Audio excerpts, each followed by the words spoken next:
इस नमाज़ जनाजा में अपोजिशन लीडर शहबाज शरीफ हमजा शहबाज ने शिरकत की है और साबिक़ वज़ीर-ए-आज़म शाहिद खाकान अब्बासी, सेनेटर परवेज रशीद भी इस मौका पर मौजूद थे। मजीद आपको बताएं, वज़ीर-ए-आज़म आज़ाद कश्मीर राजा फारूक हैदर मियां मुश्तबा शुजा ने भी इस मौका पर शिरकत की है।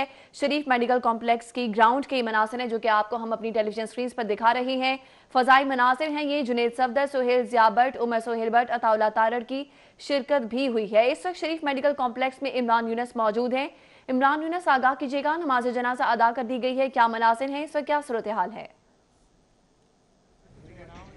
जी बिल्कुल, शरीफ मेडिकल कॉम्प्लेक्स में साबिक़ वज़ीर-ए-आज़म मियां मोहम्मद नवाज शरीफ और अपोजिशन लीडर शहबाज शरीफ की वालदा बेगम मरहूमा शमीम अख्तर की नमाज जनाजा जो है वो अदा कर दी गई है। नमाज जनाजा अल्लामा डॉक्टर राग़ब हुसैन नईमी की जानिब से जो है उसकी इमामत जो है वो कराई गई और जनाज़गाह का जो पंडाल था उसको 3 हिस्सों में तकसीम जो है वो किया गया था। पहला हिस्सा जो है वो शरीफ फैमिली के लिए था, जबकि दूसरा हिस्सा जो है वो VVIPs के लिए था और तीसरा हिस्सा जो है वो आम आवाम के लिए मुख्तस किया गया था। शरीफ मेडिकल कॉम्प्लेक्स का जो दाखिली रास्ता है वो भी VVIP और शरीफ फैमिली के लिए रखा गया था, जबकि आम आवाम के लिए दाखिले के लिए सुई गैस सोसाइटी का रास्ता जो है वो जनाज़गाह में आने के लिए रखा गया था।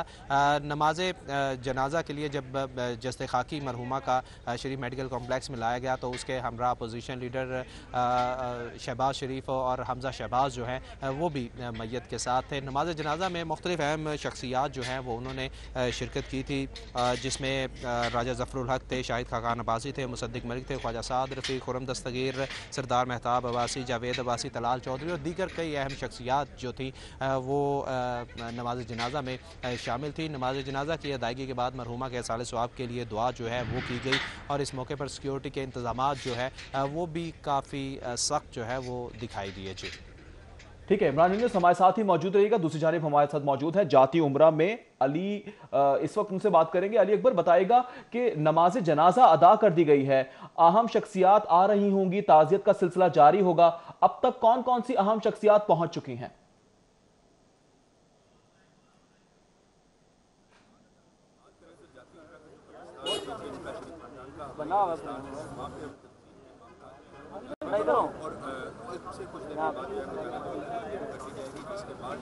अली अकबर, ऑडियो की वजूहात की बिना पर आपसे दोबारा राब्ता करने की कोशिश करेंगे। नाज़रीन को एक बार फिर से बताएंगे कि आज नमाज जनाजा अदा की गई है, जबकि बेगम शमीम अख्तर की नमाज जनाजा अल्लामा राग़िब नईमी ने पढ़ाई है। साथ ही साथ साबिक़ वज़ीर-ए-आज़म नवाज शरीफ शहबाज शरीफ की वालिदा की नमाज जनाजा अदा कर दी गई है। ये मनाजिर आप देख सकते हैं, फ़ज़ाई मनाजिर आपको हम दिखा रहे हैं शरीफ मेडिकल कॉम्प्लेक्स के, जबकि बेगम शमीम अख्तर की नमाज जनाजा अल्लामा राग़िब नईमी ने पढ़ाई है। नमाज जनाजा में अपोजिशन लीडर शहबाज शरीफ हमजा शहबाज ने भी शिरकत की। साथ ही साथ साबिक़ वज़ीर-ए-आज़म शाहिद खाकान अब्बासी, सेनेटर परवेज रशीद ने भी शिरकत की। वज़ीर-ए-आज़म आज़ाद कश्मीर राजा फारूक हैदर मियां मुश्तबा शुजा रहमान ने भी शिरकत की। जुनेद सफदर, सुहेल ज़िया भट्ट, उमर सोहेल भट्ट, अताउल्लाह तारड़ ने भी शिरकत की है। जावेद हाशमी, कर्नल रिटायर्ड मुबशिर, जावेद लतीफ़, अमीर मकाम ने भी शिरकत की है। डॉक्टर असद अशरफ, साथ ही साथ गुलाम बलोर, इकबाल जफर झगड़ा ने भी शिरकत की है। राना सनाउल्लाह, मियां मरगूब, परवेज मलिक, ख्वाजा इमरान नज़ीर ने भी शिरकत की है। मलिक रियाज, ताहिर मुगल, गजाली सलीम भट्ट, नईम खान ने भी शिरकत की। साथ ही साथ ये भी बताया गया कि 3 हिस्सों में जो है वो नमाज जनाजा को जो पंडाल था उसे जो है वो तकसीम किया गया। साथ ही साथ ये मनाजिर हैं, फ़ज़ाई मनाजिर हैं, इस वक्त आपको दिखा रहे हैं। ये फ़ज़ाई मनाजिर हैं अब से कुछ देर पहले के अली रामे ने हमें ज्वाइन, साथ ही साथ आपको बता रहे हैं कि इस मौके पर जो नमाज जनाजा अदा की गई है। और अपनी टेलीविजन स्क्रीन पर आप मनासिर देख रहे हैं। कुछ देर पहले के मनासिर हैं जहां पर शरीफ मेडिकल कॉम्प्लेक्स में बेगम शमीम अख्तर की नमाज जनाजा अदा की गई है। इस वक्त सिक्योरिटी के सख्त इंतजाम भी किए गए हैं और इस वक्त आपको बताएंगे जाती उम्रा में ताज़ियत करने वालों की आमद का सिलसिला जारी है।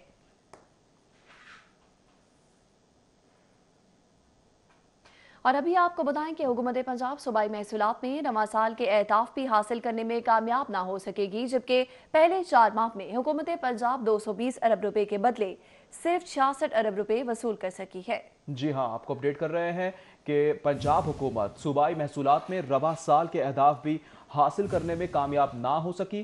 पहले 4 माह में पंजाब हुकूमत 220 अरब रुपए के बदले सिर्फ 66 अरब रुपए वसूल कर सकी है। जबकि आपको बताया कि महसूलात से ज़राए आमदन के अहदाफ कम होने का इंकशाफ हुआ है। इस इंकशाफात के हवाले से मजीद तफसीलात जान लेते हैं अली रामे से। जी अली, बताएगा किन महसूलात के लिए ये हदफ मुकर्रर किए गए थे और कारकर्दगी क्या रही इनकी?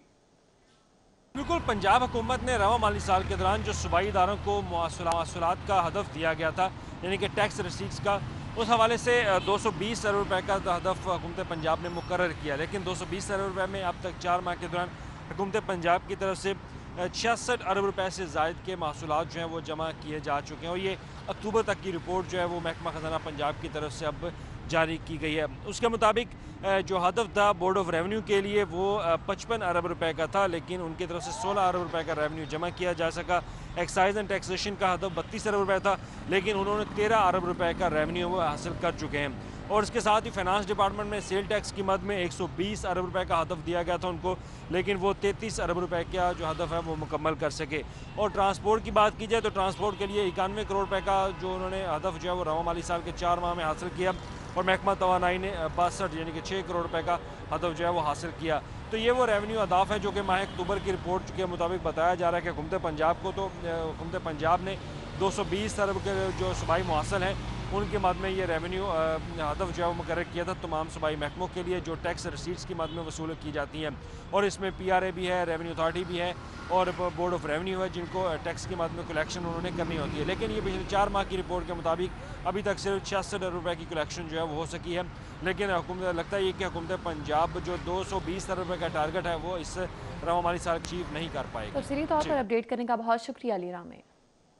आगे बढ़ेंगे, कुछ दीगर खबरें भी शामिल करेंगे। सीटीओ का ठोकर न्याज बेग चौक की रीडिजाइनिंग का मुतालबा, ट्रैफिक दबाव में कमी के लिए सीटीओ ने चीफ टीपा को खत भी लिख दिया है। जबकि चौक की रिमॉडलिंग करके नया टैक्सी बनाने की दरख्वास्त की गई है और चौक में रिक्शा स्टैंड बनाने के हवाले से तहरीरी तौर पर दरख्वास्त जमा करवा दी गई है। इसी हवाले से जानते हैं दुर्रे नयाब से। जी दुर्रे नयाब, आगाह कीजिए। जी बिल्कुल, चीफ ट्रैफिक पुलिस ऑफिसर ने टीपा के चीफ को ख़त लिखा है कि ठोकर न्याज बेग पर अब रीमॉडलिंग की ज़रूरत है और रीमॉडलिंग करके वहाँ पे टैक्सी स्टैंड, रिक्शा स्टैंड बनाया जाए। इस वक्त बेहंगम ट्रैफिक है वहाँ पे और ट्रैफिक के साथ जहाँ जिसको जगह मिलती है वहाँ पे खड़ा हो जाता है। रिक्शा और टैक्सियों के लिए बाकायदा कोई डेजिग्नेटेड स्टैंड नहीं है, जबकि सरकारी जगह अतराफ़ में मौजूद है। इसके लिए सीटीओ ने एक बाकायदा तहरीरी तौर पर दरख्वास्त की है चीफ टीपा से कि इसको बनाया जाए और इसके लिए यहाँ पे रिमॉडलिंग की जाए। ट्रैफिक रवानी मुतासिर होती है। ठोकर से जो बाहर से लाहौर से आ रहे हैं उनके आने और जाने वालों को मुश्किलात के शिकार होते हैं। इसी हवाले से रायवन रोड से जो मुल्तान रोड पे जाते हैं उनको मुश्किलात का सामना करना पड़ता है। जबकि सारा दिन बेहंगम रिक्शा और टैक्सियों की भरमार से यहाँ पे हालात जो हैं वो ख़राब रहते हैं। इसकी रिमॉडलिंग, डिज़ाइनिंग और सारी जो दरख्वास्त है अब तहरीरी तौर पर टीपा को मौसूल हो गई है। जी तौर पर टीपा को मौसूल हो चुकी है। बहुत शुक्रिया दुर्रे नायाब तफसीलात से आकर। पंजाब फूड अथॉरिटी का मिलावट माफिया के खिलाफ क्रैकडाउन का दूसरा रोज है, जबकि 263 दूध बरदार गाड़ियों की चेकिंग की गई और इस चेकिंग के नतीजे में 6310 लीटर मिलावटी दूध है जो कि तल्फ कर दिया गया। लाहौर के तमाम दाखिली रास्तों पर अल-सुबह नाके लगाए गए, जबकि 260 से ज्यादा गाड़ियों में 2,03,832 लीटर दूध की चेकिंग की गई है। फूड अथॉरिटी की मिल्क शॉप्स की भी चेकिंग की गई। शालीमार टाउन में Miran Hussain Lachpal milk shop seal कर दी गई है। धर्मपुरा में कसूरी मिल्क शॉप को सील किया गया, जबकि शहर भर में 512 फूड पॉइंट्स की चेकिंग की गई है और 3 को सील किया गया। 3 की प्रोडक्शंस को बंद कर दिया गया। कोट ख्वाजा सईद में यह भी बताया जा रहा है कि लाडा पान शॉप को सील कर दिया गया है। भारी मिकदार में बरामद होने वाला गुटखा तलब किया गया। कवानीन की खिलाफ वर्जी पर फ्रेश और यह भी बताया जा रहा है कि लाइव की प्रोडक्शन को बंद कर दिया गया है।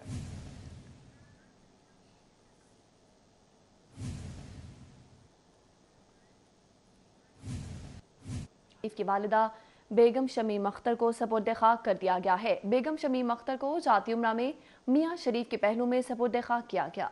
बिल्कुल आपको बता रहे हैं, मनाजिर भी दिखा रहे हैं, एक्सक्लूसिव मनाजिर हैं। साबिक वज़ीर आज़म नवाज शरीफ की वालिदा मोहतरमा बेगम शमीम अख्तर को सुपुर्द खाक कर दिया गया। उमर से इस वक्त वहाँ मौजूद है, उनसे मज़ीद तफसीलात जानेंगे। जी उमर, बताइएगा।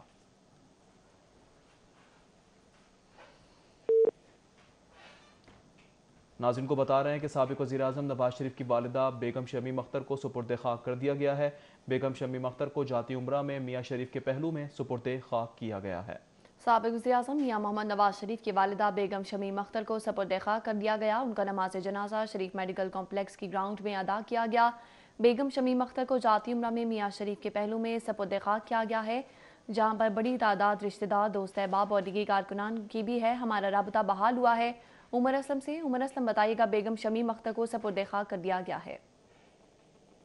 कि बिल्कुल 22 नवंबर को कायद मुस्लिम लीग मियां मोहम्मद नवाज शरीफ और सदर मुस्लिम लीग मियां मोहम्मद शहबाज शरीफ की वालदा बेगम शमीम अख्तर जो कि लंदन में एवन फील्ड में इंतकाल कर गई थी, मरहूमा की नमाज जनाजा जो है वो अब से कुछ देर कबल शरीफ मेडिकल सिटी में अदा की गई, जिसमें मुस्लिम लीग के सीनियर रहनुमाओं समेत मुख्तलिफ शोबाजात से ताल्लुक रखने वाले अफराद ने शिरकत की। जबकि अब से कुछ देर कबल जो जाती उम्र राइवेंड में बेगम शमीम अख्तर मरहूमा को जो है वो सपुर्द खाक कर दिया गया। इस मौके पर उन मरहूमा की रूह के इसाले सवाब के लिए दुआ भी की गई। जबकि मरहूमा की नमाज जनाजा के हवाले से अगर बात करें तो वज़ीर आज़म आज़ाद कश्मीर राजा फारूक हैदर, साबिक वज़ीर आज़म शाहिद खाकान अब्बासी, सेक्रेटरी जनरल मुस्लिम लीग नून एहसन इकबाल, मुस्लिम लीग नून के सीनियर रहनुमा ख्वाजा आसिफ, ख्वाजा साद रफीक, साबिक स्पीकर कौमी असम्बली सरदार याद, साबिक सदर मुस्लिम लीग नून लाहौर मोहम्मद परवेज मलिक, इंजीनियर अमीर मकाम, साबिक गवर्नर सिंध मोहम्मद जुबैर उमर। जी, बहुत शुक्रिया उमर असलम, इस हवाले से अपडेट कर रहे थे। कुछ दीगर खबरें भी शामिल करते हैं। अब मच्छर मारने वाले कोरोना टेस्ट करेंगे। जेलों में कोरोना सैंपलिंग, सेंट्री पेट्रोल और बेलदार की सपोर्ट कर दी गई। सीईओ हेल्थ ने कोरोना सैंपलिंग करने के लिए अहकामात जारी कर दिए। इसी हवाले से जानते हैं अली साही से। अली साही बताएगा, कोविड टेस्टिंग के हवाले से खातिर ख्वाह इंतजाम। 2 रोज कबल सेशन जज की जानब से दोनों जेलों का दौरा किया गया, तो अहकामात जारी किए गए कि लखपत जेल और पेंट जेल में जो भी नया कर दिया जाएगा उसका कोरोना टेस्ट लाजमी कराया जाएगा, जिसके लिए महकमा सेहत को भी हदायत जारी की गई। सीईओ हेल्थ की जानब से कोट लखपत जेल और पेंट जेल में बजाय इस बात के कोई माहिर ऐसे अफराद तैनात किए जाते हैं जो सैंपलिंग करते हैं। बेलदा और मच्छर तलब करने वाले सेंट्री पेट्रोल जो है उनको तैनात कर दिया गया है, जो रोजाना की बुनियाद पर जितने भी नए कैदी आते हैं उनका कोविड टेस्ट करते हैं। जेल हुकाम की जानब से भी इस बात पर जो है उंगलियां उठाई गई है कि ऐसे जानकारों को तैनात कर दिया गया जिनका कोई जगह भी नहीं और जिनको ये खास बिल्कुल नहीं आता। तो इसके हवाले से खास भी की गई है महकमा हेल्थ से कि इन पर माहिर हल्का तैनात की जाए ताकि टेस्टिंग बेहतर तरीके से हो सके। क्योंकि जेल के अंदर सही सेंसिटिव एरिया है, अगर एक कैदी बाहर से कोरोना पॉजिटिव जाता है तो तमाम जेल को कोरोना होने का खतरा है। ठीक है, अली साही हमें तफसीलात से आकर रहे थे, आपका बहुत शुक्रिया। एलडीए की गैर कानूनी कमर्शियल इमारतों के खिलाफ कार्रवाई की गई है और अल्लामा इकबाल टाउन में 8 इमारतें मिसमार जबकि 20 सरबमोहर कर दी गई। हमले ने प्लॉट नंबर 40 हुमा ब्लॉक पर 2 गैर कानूनी दुकानें मिसमार कर दी। प्लॉट नंबर 610 उमर ब्लॉक पर गैर कानूनी तामीर शुदा दुकान सरबमोहर कर दी गई। प्लॉट नंबर 370 उमर ब्लॉक में गैर कानूनी दुकानों के शटर मिसमार किए गए हैं। प्लॉट नंबर 658 निजाम ब्लॉक पर गैर कानूनी दुकानों के शटर मिसमार किए गए। सालाना कमर्शलाइजेशन फीस की अदम अदायगी पर 17 जायदादें सरबमोहर कर दी गई।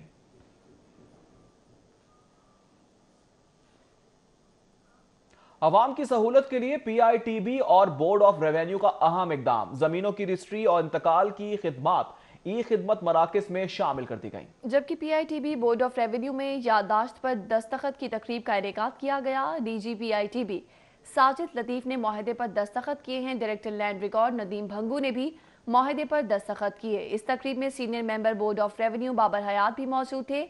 चेयरमैन पीआईटीबी असफर मंजूर ने भी इस मौका पर शिरकत की। जबकि रजिस्ट्रियां वन विंडो ऑपरेशंस के जरिए होंगी। बाबर हयात तारड़ की जानिब से इस मौका पर यह भी कहा गया है कि आवाम को रजिस्ट्री इंतकाल की सहूलत चंद घंटों में मैसर होगी। आपको अपडेट करें हैं, याददाश्त की तकरीब का इनेकाद किया गया है।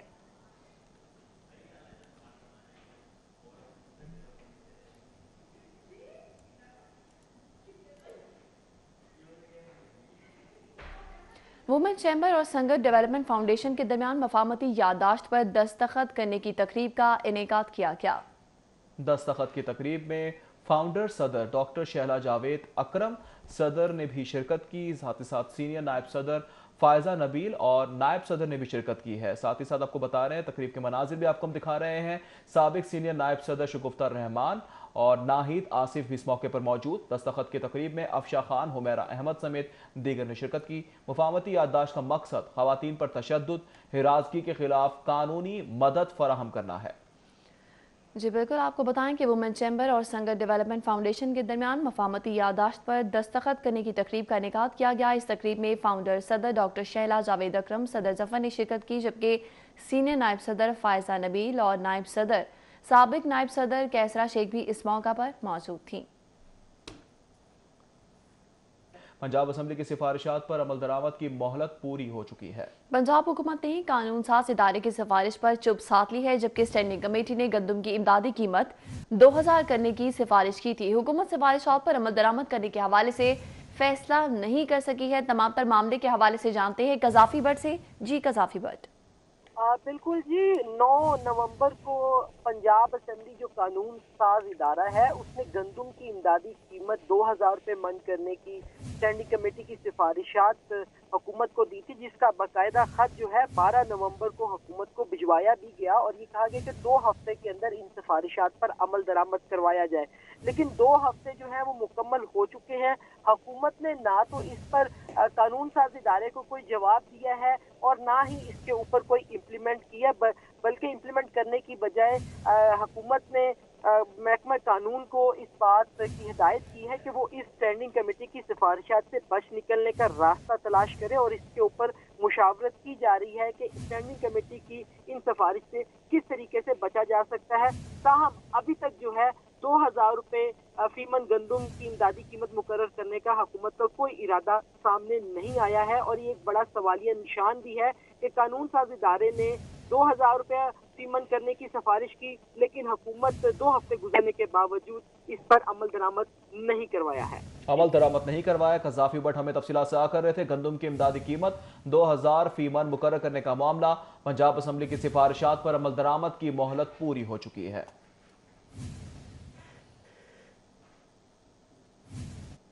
ज़िला इंतजामिया का मॉनिटरिंग सेल मुतहरिक हो चुका है और फ्लोर मिल्स को शोकॉज और चीनी आटा सप्लाई की माहाना रिपोर्ट है जो कि जारी कर दी गई है। 77 फ्लोर मिल्स को 118 शोकाज नोटिस मिले हैं, 11 मिल्स के कोटे मुअत्तल किए गए हैं, 48 लाख जुर्माना, 6 FIR दर्ज करवाई गई हैं। माहाना रिपोर्ट में जारी बताया गया कि 31 सहूलत बाजारों में 14,000 अफराद ने खरीदारी की है। रिपोर्ट में मजीद ये भी बताया गया कि सहूलत बाजारों में 1 करोड़ की खरीदो फरोख्त की गई। जिले इंतजामिया का बताना है कि मंडियों में 5.5 करोड़ की नीलामी हुई है। बाजारों में 3000 किलो इंपोर्टेड चीनी की फरोख्त हुई है। 24,500 से जायद बैग सप्लाई हुए हैं। जिले इंतजामिया की जानिब से रिपोर्ट में यह भी बताया गया है। माहाना रिपोर्ट जारी की गई है और इस माहाना रिपोर्ट के हवाले से मजीद तफसीलात जान लेते हैं राव दिलशाद से। जी राव दिलशाद, बताइएगा। बिल्कुल जी, जिले इंतजामिया की जानिब से एक रिपोर्ट जारी की गई है, जिस रिपोर्ट में इंकशाफ किया गया है कि मुसलसल चूंकि मॉनिटरिंग जो है वो की जा रही थी फ्लोर मिल्स की, और फ्लोर मिल्स को शोकाज नोटिस सर्व किए गए, जुर्माने, FIR और चीनी आटा की जो सप्लाई की वाना रिपोर्ट थी, इस हवाले से इसमें ये इंकशाफ हुआ है कि 70 ऐसी फ्लोर मिल्स थी जिनको 118 शोकाज नोटिस जारी किए गए, 11 मिलों के कोटे को मुअत्तल कर दिया गया, जबकि 48 लाख रुपए के जुर्माने किए गए। आपको बताएं कि 6 FIR दर्ज करवाई गई हैं। माहाना रिपोर्ट में 31 सहूलत बाजारों में जो है वो 14,000। जी बहुत शुक्रिया राव दिलशाद हुसैन। यादाश्त पर दस्तखत करने के हवाले से तकरीब का इनेकाद किया गया। दस्तखत की तकरीब का अहवाल जानेंगे। हमारे साथ मौजूद है नबील रजा मलिक। नबील, बताइएगा। जी, मैं इस वक्त गुलबर्ग के इलाके में women chamber of commerce and industry के ऑफिस में मौजूद हूँ। आज यहाँ पर संगत फाउंडेशन के साथ MOU साइनिंग सेरेमनी जो है उसका इनेकाद किया गया है और वुमेन चैम्बर की जो सदर है उनसे बात करते हैं, जानते हैं कि आप ये बताइए, ये जो NGO के साथ आपने MOU साइन किया है, इसमें वर्किंग वुमेन और जो लेडीज़ हैं उनको क्या फ़ायदा हासिल हो सकेगा? उसमें एक तो ये है कि हमारी जो वर्किंग वुमेन ख़ास तौर पे जो वर्कर क्लास है, जैसे इंडस्ट्रीज़ वगैरह में काम करती हैं या घरों में काम करती हैं या ऑफिस में काम करती हैं, उनको ना अपने राइट्स का वो पता नहीं है कि वो किस तरह उसको प्रोटेक्ट कर सकते हैं। तो उस पर बात हुई है उनके साथ कि उनको ज़्यादा से ज़्यादा उनकी कैपेसिटी बिल्डिंग की जाए, ख़ास तौर पे जो इंडस्ट्रीज़ में जो है ना वर्किंग वुमेन जो है ना काम करती हैं, जिनको हैरेसमेंट के जैसे केसेस होते हैं। तो इवन गवर्नमेंट ने बड़ा अच्छा स्टेप लिया हुआ है कि हेल्पलाइन जो है वो एक दी हुई है कि अगर किसी को कोई इस टाइप का इशू आता है तो उसको कांटेक्ट करना चाहिए। लेकिन इसके बावजूद भी वो क्योंकि बहुत स्ट्रांगली कैंपेन नहीं हुई इस पे, तो लोग उसको यूटिलाइज़ नहीं करते। तो उनसे जो हमारा संगत के साथ यही है कि ज़्यादा से ज़्यादा इस अवेयरनेस को हम फैलाएं और उनकी कैपेसिटी बिल्डिंग करें, उनको उनके राइट्स का बताया जाए लेडीज़ को, ताकि वो अपने राइट्स को प्रोटेक्ट करें। तो दूसरा ये था कि डे केयर सेंटर, क्योंकि वर्किंग वेमेन का एक दूसरा इशू जो है वो अगर छोटे बच्चे हैं तो एक ख़ातून को जो है वो उसको बच्चे को घर छोड़ के जाना तो बड़ा ही मुश्किल होता है। तो ये भी गवर्नमेंट ने स्टेप तो लिया हुआ है, लेकिन उसमें इशू जो आ रहा है कि जो बनाए हुए हैं उन्होंने सेंटर्स, वो प्रॉपर जो है ना काम कर नहीं रहे हैं। बहुत शुक्रिया नबील मलिक। न्यूज़ स्टूडियो से फिल वक्त इतना ही। मज़ीद खबरों से बाखबर रहने के लिए देखते रहें सिर्फ और सिर्फ सिटी 42।